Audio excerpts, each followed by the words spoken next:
Anton terduduk lesu di kursi rumahnya. Wajahnya yang sudah masam tak mampu lagi memungut gairah senyum yang seperti biasanya.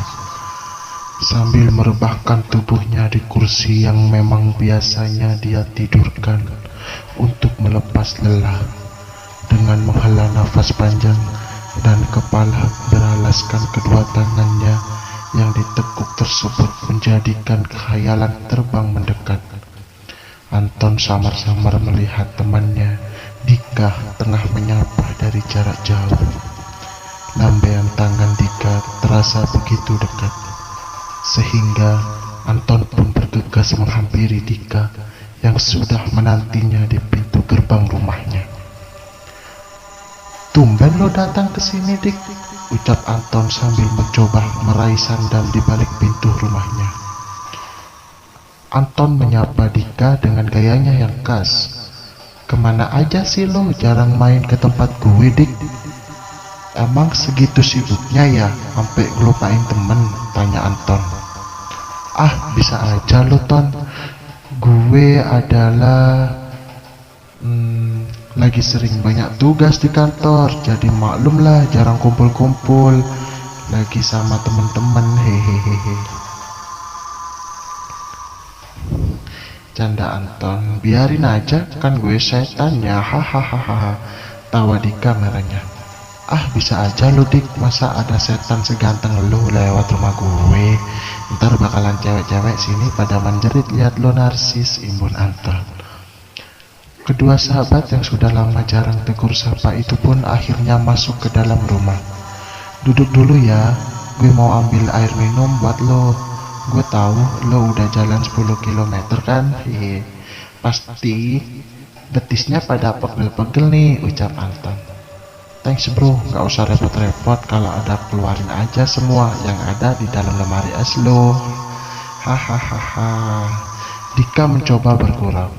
"Boleh, ntar gue keluarin semua isi kulkas gue, tapi lo harus habisin ya, sanggup gak?" canda Anton sambil meninggalkan Dika ke dapur.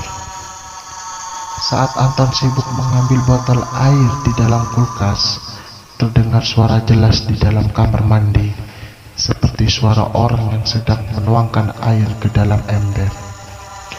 Anton mencoba menutup pintu kulkas tersebut dan menghampiri pintu kamar mandi. Setahu gue, nyokap sama bokap lagi kondangan jauh dan gak mungkin jam segini udah pulang, gumam Anton sambil berpikir siapa kira-kira orang yang ada di dalam kamar mandi. Sambil mendekat dengan pasti dan mencoba untuk mengetuk pintu kamar mandi, tangan Anton pun segera mengetuk pintu kamar mandi tersebut.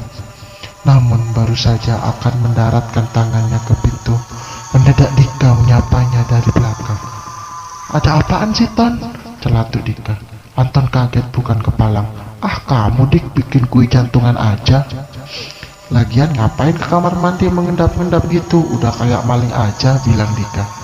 "Gak tahu nih, kayaknya ada orang di dalam kamar mandi," terang Anton. "Ah, bisa aja lo, Ton, gue aja dari tadi gak dengar apa-apa kok," balas Dika. Anton lalu membuka pintu kamar mandi dan dilihatnya sekeliling kamar mandi tersebut. Namun sepertinya tidak ada apa-apa. "Tuh kan bener gak ada siapa-siapa," kata Dika sambil mengajak Anton ke ruang tamu. Gue ambil air minum dulu, Dik, lo tunggu di ruang tamu ya," ujar Anton. Anton tak habis pikir, namun masih terngiang di telinganya suara kerucuk air yang dituangkan dari sebuah gayung ke dalam ember dari kamar mandi terdengar jelas. "Ah, mungkin hanya hayalan aku saja kali ya," ujar Anton sambil membawa botol air yang dingin dari dalam kulkasnya. "Dika, lo di mana? Ini air minum sama kue kesukaan lo," kata Anton sambil mencari-cari Dika. Anton mencoba untuk keluar dari rumah. "Kemana tuh anak? Udah gak ada," gumam Anton sambil mencoba membalik badan. "Dor, kaget ya, hahaha." Dika mencoba mengejutkan Anton. "Duh, lo tadi kemana sih? Gue cariin gak ada. Kayak setan aja lo bisa ngilang," bilang Anton sambil menghela napasnya. "Gua ada kok duduk di ruang tamu, lo aja yang gak lihat, makanya jangan banyak menghayal," cetuk Dika. Akhirnya kedua sahabat karib itu pun kembali ke dalam rumah. Di ruang tamu, Anton dan Dika berbincang-bincang seputar kehidupan pribadi dan saling curhat. Maklum, mereka sejak sekolah dasar sudah saling mengenal satu sama lainnya. Tanpa terasa waktu terus berlalu, malam semakin larut, kedua sahabat itu pun masih saling bercerita. Sesekali mereka bermain PlayStation sampai puas dan nonton film action dengan menggunakan DVD player. Meja ruang tamu berantakan, gelas dan makanan ringan ada di mana-mana, tapi mereka tak menghiraukan. Suara televisi terdengar jelas saat sedang ditayangkan konser dangdut dari televisi swasta. Malam itu Anton sudah sangat mengantuk sekali. Dik, lo nginep di rumah gue aja ya. Kebetulan nyokap dan bokap gue pulangnya besok siang. Maklum kondangannya jauh banget, ujar Anton sambil memegang bahu Dika. Sekalian nemenin lo ya. Enak banget dong gue jadi satpam, canda Dika. Ya itu kan cita-cita lo dari kecil mau jadi satpam, balas Anton. Sial, kata Dika sambil berlalu ke kamar mandi. Saat Dika di kamar mandi, Anton segera meraih remote kontrol TV-nya dan memutar gelombang channel lain. Kebetulan saat itu ada breaking news di TV. Selamat malam pemirsa, berita kecelakaan hari ini. Telah terjadi kecelakaan lalu lintas antara pengendara sepeda motor dan truk bermuatan pasir. Pengendara sepeda motor masuk ke bawah truk dan terlindas lalu lintas seketika. Setelah diidentifikasi bahwa pengendara itu bernama suara TV yang dimatikan oleh Dika. Ya, kok dimatiin sih Dik? Gue penasaran sama pengendara motor tadi. Siapa tahu orang sini yang jadi korban, tegur Anton dengan sedikit kecewa. Gue paling takut kalau lihat berita kecelakaan. Mendingan berita yang lain aja, Ton. Beneran nih, gue fobia tahu, ucap Dika berhasil. Baru segitu aja udah takut. Ya lo cibir Anton. Ya gitu deh Ton, kan lo tahu sendiri gue dari sejak kecil paling takut kalau lihat atau dengar cerita film-film tentang setan. Kata Dika lagi. Udara di luar malam itu sangat dingin. Lolongan anjing dari kejauhan terus menyalak dan suara burung hantu terus membahana. Anton dan Dika sudah mau tidur. Mereka berdua bergegas ke kamar mandi. Dik, ini tahu nggak ini malam apa? Bisik Anton. Gak tahu, gue jarang lihat kalender sih, ujar Dika.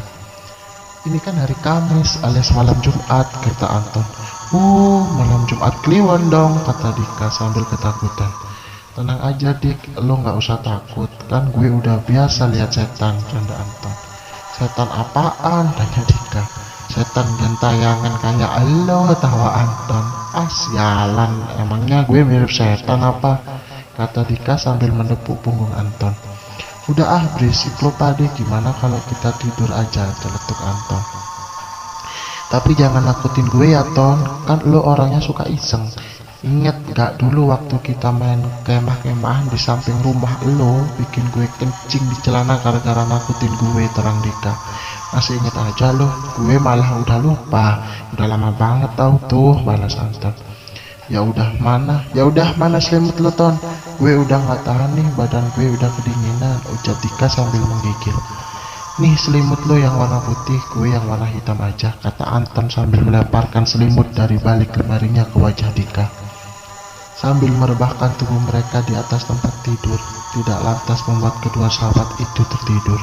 Masih ada perbincangan di antara keduanya. Ton, kita sahabatan udah lama banget ya. Gak terasa sudah lebih dari 23 tahun. Lo emang sahabat gue yang masih gue kenal sangat baik. Dulu sih Wawan dan Fatur juga sahabat kita, tapi sayangnya mereka sudah pergi jauh entah kemana, cerita Dika. Ya itulah gue, selain ganteng gue juga ramah dan baik hati, ucap Anton agak sedikit narsis. Tan, kalau nanti suatu saat gue mati, apa lo mau nemenin gue? Tanya Dika perlahan. Lu ngomong apaan sih Dik? Udah kayak orang mau mati aja. Gak boleh ngomong kayak gitu, ujar Anton sambil memegang kepala Dika. Udah jawab aja Ton, tanya Dika lagi. Ya kalau lo mati gue pasti seneng dong, hahaha. Kan jadi cowok terganteng posisinya jadi gue yang pegang, canda Anton. Dika terdiam. Tangannya meraih selimut dan menutup wajahnya. Duh, itu aja marah nih, kata Anton sambil membelakangi Dika. Beberapa saat mereka terdiam. Anton yang saat itu sudah sangat mengantuk mencoba memejamkan mata. Namun sepertinya tidak bisa. Dipandanginya tubuh Dika yang berselimut dan kain putih membelakanginya. Dika, lo udah tidur ya? Anton mencoba menggoyangkan tubuh Dika. Beneran udah tidur nih anak. Dasar pelor, sekali nempel langsung molor. Sayup-sayup terdengar suara televisi yang masih menyala di ruang tamu. Anton bergegas bangun dan kembali ke ruang tamu. Perasaan tadi gue udah matiin nih TV, kok bisa nyala lagi ya? Gumam Anton masih penasaran. Ketika sampai di ruang tamu, Anton segera mencari remote TV dan berusaha mematikan TV tersebut. Kok dimatiin, Ton? Gue masih nonton tahu. Tiba-tiba Dika sudah ada di ruang tamu terduduk sambil memegang kaleng berisi kue. Anton tergiting kaget. Loh, kan tadi lo di kamar sama gue udah tidur, kok udah ada di sini? Anton penuh keheranan. Anton, gue tuh dari tadi di sini nonton TV. Kebetulan gue suka banget sama acara film ini, ucap Dika. Jangan bercanda lu, Dik, bikin gue jadi bingung aja. Anton masih terheran-heran. Sebenarnya gue tadi belum tidur. Waktu lo ke ruang tamu, gue ngikutin lo dari belakang. Emang gak berasa ya, timpal Dika. Duh, bikin jantung gue deg-degan aja lo, Dik, entah Anton. Sorry bro, bikin lo jadi ketakutan, tapi gue gak mirip setan kan? Hihi, kurang Dika. Ya sudah, setel aja berita. Biasanya jam segini ada berita malam deh. Tuh kan, udah jam 1 dini hari. Sementara Anton duduk di bawah sofa, Dika duduk di atas sofa. Mereka kembali bercanda. Saat mereka berbincang, Anton kembali terpaku dengan sebuah berita kecelakaan. Lah, ini kan berita yang tadi sore. Kebetulan gue tadi belum rampung lihat gara-gara lo matiin, Dik, ucap Anton sambil memegang alat remote kontrol TV-nya. Dari dalam TV terdengar berita. Selamat malam. Berita kecelakaan hari ini. Telah terjadi kecelakaan lalu lintas antara pengendara sepeda motor dan truk bermuatan pasir. Pengendara sepeda motor masuk ke bawah truk dan terlindas lalu tewas seketika. Setelah diidentifikasi bahwa pengendara itu bernama Andika yang beralamatkan di Jalan Tawes 4 Bekasi. Suara TV umbahan. Kok namanya Andika? Pas banget sama nama lo, Dik, tanya Anton kepada Dika. Dika, kemana lo? Anton menoleh tapi Dika sudah tak ada. Kemana nih anak? Cepet banget ngilangnya, gumam Anton. Bergegas Anton ke kamar dan mendapatkan Dika tertidur pulas. Woi, enak bener ninggalin gue di ruang tamu, antik Anton kepada Dika. Dika tak bergeming sedikit pun. Anton mencoba membangunkan Dika, namun Dika tetap saja terdiam. Saat Anton hendak membuka selimut Dika, tiba-tiba, Ton, aku mulai kedinginan nih. Ucapan diri terdengar dari mulut Dika. Dingin apanya? Kan AC-nya udah gue matiin, balas Anton. Dingin banget tau. Mana kepala gue berdarah nih. Sakit banget. Hihihi. Lirihan Dika kembali sambil menangis. Lo kenapa sih, Dik? Tanya Anton. Kepala gue berdarah, Ton. Sakit banget. Rasanya mau pecah. Ibu Dika sambil terus menutupi kepalanya dengan selimut. Tadi perasaan lo gak kenapa-kenapa, ucap Anton lagi. Iya, Ton, gue emang gak kenapa-kenapa, tapi kepala gue perih banget, kata Dika. Coba gue lihat kepala lo, sebenarnya sakit apa sih? Anton keheranan. Saat Anton akan membuka selimut yang menutup wajah Dika, tiba-tiba listrik padam dan ruangan menjadi gelap gulita. Duh, pakai acara listrik mati lagi, kacau dah, teriak Anton sambil mencoba keluar dari kamarnya untuk mencari korek api. Ketika Anton mencari korek api, mendadak sepertinya Anton menabrak sesuatu. Duh, siapa sih ini? Teriak Anton. Gue yang lo tabrak, Ton, jawab Dika. Lo cepet banget keluarnya, Dik. Gue jadi heran, ketus Anton. Kepala gue sakit, Ton, darahnya terus-terusan keluar nih, ratap Dika menghibah. Ya udah bentar, gue mau ambil korek api di dapur. Lo tunggu aja di sini, kata Anton lagi. Sekembalinya dari dapur dan mendapatkan korek api beserta lilin, Anton lalu menyalakannya di ruang tamu. Ton, kepala gue makin sakit dan perih nih.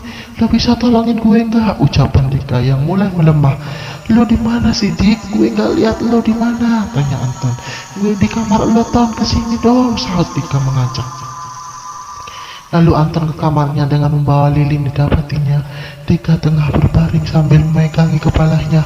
Ya, kepala lo berdarah, kenapa, Dik? Ya ampun, darahnya banyak banget. Anton mulai panik. Gue perih banget, Ton, badan gue dingin banget, kepala gue aduh sakitnya minta ampun, diri Dika lagi. Coba lihat kepalanya yang berdarah, ucap Anton sambil mencoba mengangkat lilinnya tanpa mengarah ke wajah Dika.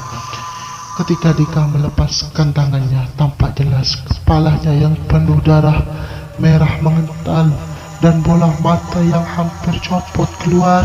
Bagian otaknya pun mulai terlihat dengan bintik putih cairan otak yang berdarah. Anton kaget, bukan kepala bulu kudunya berdiri dan menjerit sejadi-jadinya. Seketika tubuhnya mulai lemas, tak berdaya, tergeletak di samping tempat tidurnya. Keesokan harinya, Anton mendapatkan dirinya berada di rumah sakit dengan kepala terikat perban putih, dan di sampingnya pun berdiri ayah dan ibunya. Ayahnya pun berkata, "Kamu kenapa, Ton? Kamu sakit apa?"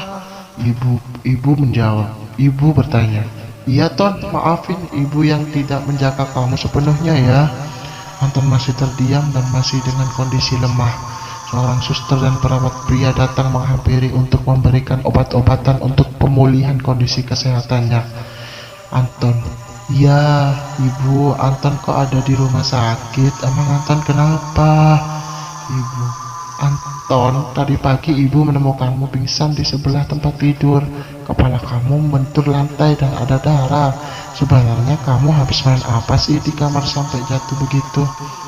Bu, Anton semalam habis." Belum selesai bicara, mata Anton tertuju pada sebuah berita yang ada di sebuah koran yang saat itu dipegang sang ayah. "Yah, coba lihat berita itu, siapa yang kecelakaan?" Ayah pun menjawab, "Iya, Ton, baru mau papa ceritakan bahwa temanmu si Dika kemarin sore meninggal akibat kecelakaan lalu lintas. Tubuhnya terpelanting dan masuk ke kolong mobil truk. Siang ini jenazahnya akan dikebumikan di TPU Pondok Kelapa. Beritanya sudah ada di televisi dari kemarin malam, dan hari ini sudah ada beritanya di koran-koran. Tragis ya, padahal ayah tahu anak itu baik sekali. Itulah takdir kita, tidak tahu kapan Tuhan akan memanggil kita." Anton terdiam membisu dan mencoba mengingat peristiwa semalam di mana ketika dia hendak ke kamar mandi, tiba-tiba Dika sudah mengejutkannya dari belakang, padahal tidak terdengar langkah kaki Dika. Dan ketika mencari Anton di luar rumah, tiba-tiba ketika menoleh sudah ada di belakangnya. Lalu ketika menonton berita kecelakaan, Dika berusaha mematikan TV. Begitupun seketika hendak menonton TV, Dika sudah tidur, tiba-tiba sudah ada di belakang dan duduk di atas sofa, dan terakhir melihat wajah Anton dengan wajah penuh darah dan kepala pecah. "Maaf Pak, Ibu, ada dokter yang akan memeriksa kondisi kesehatan Anton. Jadi Ibu dan Bapak bisa keluar sebentar," sapa sang suster kepada ayah dan ibu Anton. Tak lama, sang dokter pun datang untuk memeriksa. Sambil membalikkan badannya, sang dokter menyiapkan obat-obatan di atas meja. Dan ketika sang dokter berbalik badan dengan jarum suntik di tangan, tampak wajah Dika yang tersenyum sinis sambil berkata, "Kamu juga harus mati."